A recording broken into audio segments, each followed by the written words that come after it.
ஒரு நாட்டினுடைய உட்கட்டமைப்பு வசதிகளில் கிரிட்டிக்கல் இன்ஃப்ராஸ்ட்ரக்சர் அப்படின்னு சொல்லுவாங்க.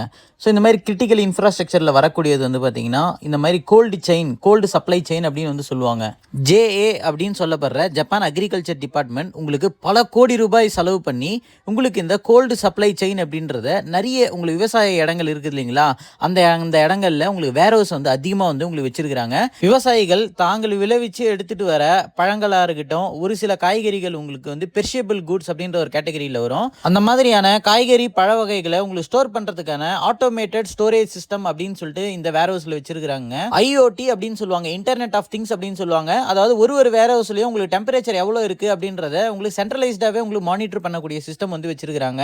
பவர் கட்டே ஆகாத எலக்ட்ரிசிட்டி சப்ளை, அது இல்லாம உங்களுக்கு ரோட் டிரான்ஸ்போர்ட்டுக்கு தேவைப்படக்கூடிய வாகனங்கள் எல்லாம் வந்து பாத்தீங்கன்னா அவங்களே வந்து வச்சிருக்காங்க. ஒரு நாட்டினுடைய மிக முக்கியமான கட்டமைப்புகள்ல இந்த கோல்டு செயின் வேர் ஹவுஸ்ன்றது மிகப்பெரிய ஒரு பங்கு ஆற்றுது.